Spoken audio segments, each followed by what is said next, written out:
Bismillahirrahmanirrahim. Assalamualaikum warahmatullahi wabarakatuh. Di sini saya dan teman-teman saya akan mempresentasikan hasil kerja kelompok kami terkait kode etik LDK Kalam Universitas Teknologi Sumbawa. Dengan saya sendiri, Atri Kaisa, NIM 18.01.013.027. Untuk slide yang pertama, di sini ada pendahuluan, yang dimana poin yang pertama adalah latar belakang. Nah, di sini saya dan teman-teman saya sudah menyimpulkan terkait apa sih LDK Kalam, kemudian apa kaitan dengan etika profesi. Nah, langsung saja, lembaga dakwah kampus atau bisa disingkat dengan LDK adalah istilah kolektif untuk organisasi kemahasiswaan intrakampus,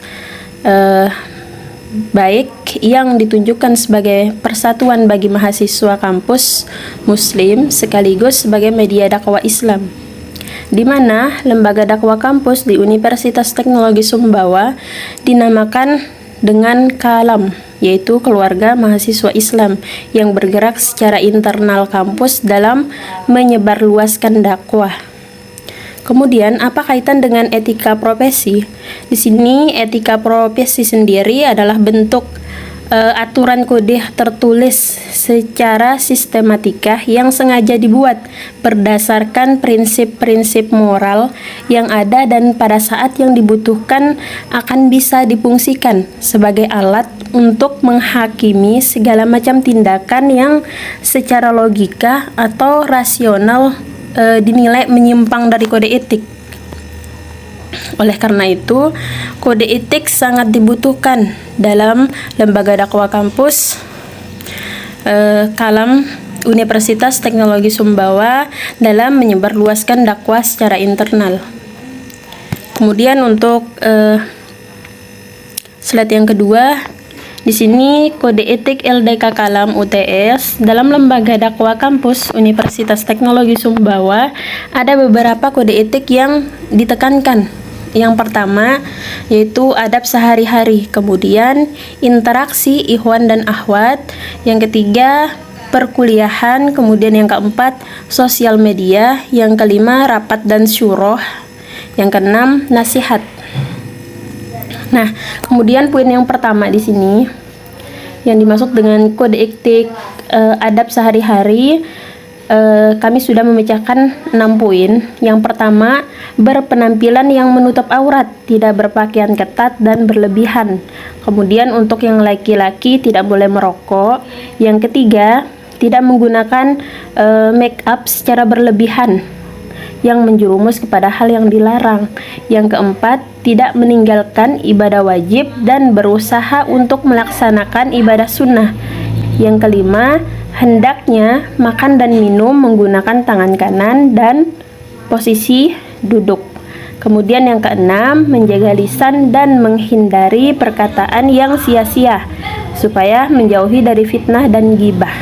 Itu dari penyampaian dari saya. Dalam hal ini akan dilanjutkan oleh teman saya. Assalamualaikum warahmatullahi wabarakatuh.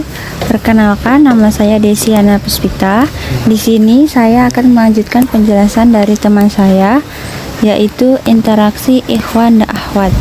Yang pertama, tidak berpacaran. Kedua, tidak bersenda gurau berlebihan. Ketiga, berbicara dan berinteraksi seperlunya dan tidak menggunakan bahasa pemanis. Sampaikan keperluan dengan tepat dan jelas. Keempat, hendaknya menjaga pandangan selama berinteraksi. Kelima, tidak berakhwat atau berduaan dalam sepi, dan tidak pula berikhwat atau berduaan dalam keadaan ramai. Keenam, tidak berboncengan antara ikhwan dan akhwat kecuali dengan mahram. Ketujuh, dalam menghubungi pemateri dan petugas kajian, ikhwat menghubungi pemateri dan petugas kajian, ikhwan dan akhwat menghubungi pemateri dan petugas kajian akhwat. Kedelapan, dalam berfoto hendaknya tidak berfoto berdua, ikhwan dan akhwat. Dalam hal berfoto bersama hendaknya menjaga jarak. tidak berdempet antara ikhwan dan akhwat. Perkuliahan. Yang pertama, hindari duduk bersebelahan dengan lawan jenis kecuali terpaksa karena tidak ada tempat lain, tapi renggangkanlah. Kedua, hindari duduk di antara dua lawan jenis. Ketiga, beri contoh dan teladan yang baik. Keempat, mulai kuliah dengan berdoa. Kelima, tidak menyontek. Sosial media. Yang pertama, chat WA dan sosial media sejenisnya antara ikhwan dan akhwat, baik secara personal maupun di grup, dilakukan pukul 5 sampai jam 22. Nomor 2, menggunakan bahasa yang efektif atau langsung, tepat, dan jelas. Ketiga, hindari bergurau berlebihan baik secara personal maupun grup. Keempat, bijak dalam menggunakan telepon, video call, dan voice note. Kelima, menjaga amniyah atau kerahasiaan hasil maupun topik di grup internal. Keenam, terkhusus untuk akhwat, tidak memasang atau memposting foto atau video yang dapat mengundang fitnah atau foto close up dan selfie. Ketujuh, utamakan berdiskusi dalam grup, tidak berduaan ikhwat dan akhwat kecuali mendesak. Bila harus berdiskusi berdua, usahakan menggunakan bahasa yang langsung, tepat, dan jelas. Kedelapan, hindari bersolawat di sosial media, chat, dan komentar. Terima kasih sudah mendengarkan penjelasan saya. Selanjutnya akan dijelaskan oleh teman saya. Kode etik selanjutnya ada pada saat rapat atau syuro. Adapun kode etik yang harus dipatuhi pada saat rapat atau syuro untuk LDK Kalam UTS yaitu: pertama, izin tidak hadir wajib disampaikan maksimal 1 jam sebelum agenda dimulai. Kedua, izin secara langsung disampaikan ke mas'ul atau korwat atau ke penanggung jawab agenda melalui via SMS, telepon, WA, atau lebih baik bertemu secara langsung. 3. Memberikan alasan yang syar'i. 4. Syuro tidak mengundur waktu sholat. 5. Pelaksanaan syuro dilakukan dalam rentang waktu 6.30 sampai dengan 19.30 kecuali dalam hal tertentu yang disepakati bersama dan diketahui ketua dan kaput. Dan yang keenam, mematuhi aturan dan kesepakatan yang telah ditentukan anggota syuro. Dan terakhir, yang ketujuh, dalam syuro, ikhwan dan akhwat harus menggunakan hijab. Jika tidak memungkinkan, posisi tidak berhadapan atau tidak tatap muka. Contoh, menyamping ke kanan atau kiri, atau depan ikhwan atau belakang akhwat.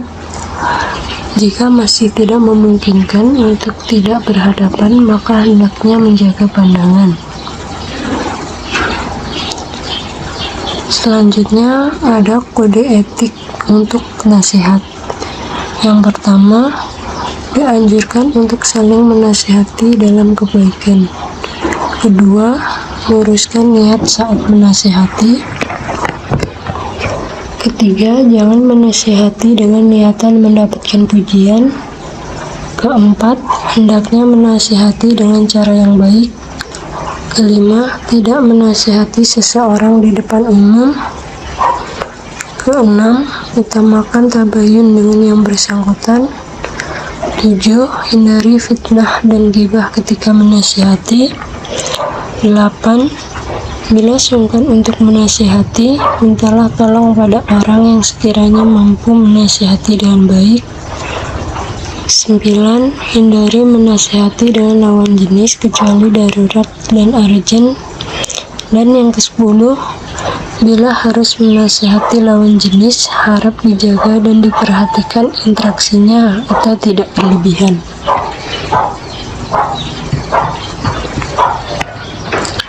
Jadi, untuk kesimpulannya, etika profesi adalah bentuk aturan atau kode tertulis secara sistematika yang sengaja dibuat berdasarkan prinsip-prinsip moral yang ada dan pada saat yang dibutuhkan akan bisa difungsikan alat untuk menghakimi segala macam tindakan yang secara logika atau rasional umum dinilai menyimpang dari kode etik.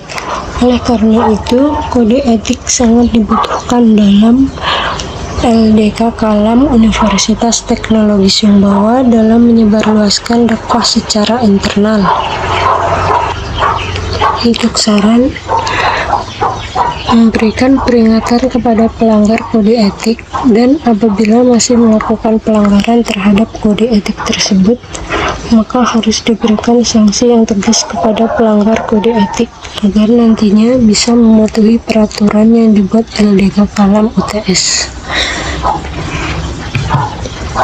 Mungkin itu saja yang dapat kami sampaikan mengenai kode etik LDK Kalam Universitas Teknologi Sumbawa. Kurang lebihnya mohon maaf. Wassalamualaikum warahmatullahi wabarakatuh.